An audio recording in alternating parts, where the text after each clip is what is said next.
Prince Mamun ভাই এই যে এই খবর দেখার পর যদি চোখের সামনে পড়ে থাকে তাইলে ভাই আমি ভাই বিশেষ করে অনুরোধ করবো ভাই তোরে, ঠিক আছে? এই এই ভুল করিস না, লাইলার কাছে আর যাইস না। তাহলে দেখবি যে ঘুমায় রইছিস রাইতে একদিন হঠাৎ করে আতায় দেখবি যে কিরে আমার গোপন অঙ্গ নাই, গোপন অঙ্গ গেল কই? গোপন অঙ্গ যে যেমন শিকায় হাতের মধ্যে লয়ে বয়ে রয়েছে, ঠিক তেমনি লাই দেখবি এটা হাতের মধ্যে লইয়া, ঠিক আছে, এমনি এমনি ঝুলাইতেছে। ঘুমন্ত অবস্থায় জুনিয়র সাকিবের গোপন অঙ্গ কেটে দিলেন তার স্ত্রী। আমি টেনশনে আছি ভাই প্রিন্স মামুনের নিয়ে, যে প্রিন্স মামুন ভাই তুই যাই করস না করস, ঠিক আছে, আর লাইলার কাছে যাইস না। যদি তোর মেশিন বাঁচাইতে চাস, যদি তোর গোপন অঙ্গ ঠিক রাখতে চাস। Breaking news, breaking news, breaking news. ঘুমন্ত অবস্থায় জুনিয়র সাকিবের গোপন অঙ্গ কেটে দিলেন তার স্ত্রী শিকা। তো এখানে অনেকে বলার চেষ্টা করতেছে যে যেমন কর্ম তেমন ফল, কারণ আমরা জানি জুনিয়র সাকিব এবং শিকা যেই পরিমাণ নাটক সোশ্যাল মিডিয়াতে করছে, মানে এর চাইতে নাটক আর কেউ করছে কিনা আমি জানি না। তবে এই জায়গায় আমি ভাই আর একটা বিষয় নিয়ে খুব টেনশনে আছি। বর্তমান যেভাবে মনে করেন যে এই ধরনের গোপন অঙ্গ কাটা শুরু হয়েছে, আমরা প্রায় এসেই দেখতে পারতেছি নিউজের ভিতরে অমুকের গোপন অঙ্গ কেটে ফেলেছে স্ত্রী, অমুকের গোপন অঙ্গ কেটে ফেলেছে স্ত্রী। আমি টেনশনে আছি ভাই প্রিন্স মামুনের নিয়ে, ঠিক আছে? এই বেচারা যেই মনে করেন যে এই যে মামলা টামলা হয়েছে, এত কিছু হইতেছে, মামুনের টাকা পয়সা, লাইলার টাকা পয়সা সব প্রিন্স মামুন নিয়ে বাড়ি গাড়ি কইরা বিধি ইচ্ছা মাত্র বেটা কিছুদিন হয়েছে জেলাতে ছাড়া পাইছে।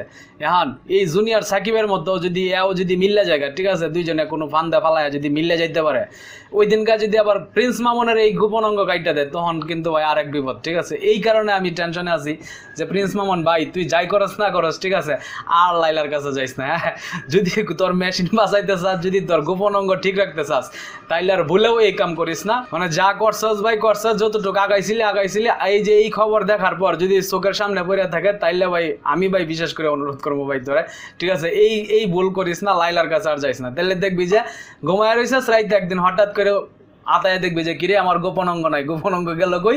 গোপন অঙ্গ যে যেমন শিকায় হাতের মধ্যে লয়ে বয়ে রয়েছে, ঠিক তেমনি লাই দেখবি এটা হাতের মধ্যে লইয়া, ঠিক আছে, এমনি এমনি ঝুলাইতেছে। তো যাই করস না করস ভাই, ঠিক আছে, এই ভুল করিস না, আর ভুলেও লাইলার কাছে যাইস না। লাইলা কিন্তু এখন বর্তমান মনে করছে তোর উপরে খুবই বিলা, সুযোগ পাইলে যে এই কাম করবো না এটার কোনো নিশ্চয়তা নাই। তো আমার মনে হয় যে আর ভাই এই কাম করিস না, ঠিক আছে? তোরে নিয়ে আমার খুব টেনশনে। তো যাই হোক, আমি আসলে মানে তারা সতর্ক করার জন্য এই ভিডিওটা তৈরি করলাম। আমি জুনিয়র সাকিব নিয়ে একটু আমার মনে করেন যে আমার ভিতরে আক্ষেপ নাই, কেন তার গোপন অঙ্গ কাইটা দিছে। কারণ এই যে বললাম না, যেমন কর্ম তেমন ফল, সে আসলে যেই কর্ম করছে এটারই আসলে ফল ভোগ করতেছে। তো এইটা নিয়ে আসলে কষ্ট পাওয়ার কিছু নাই।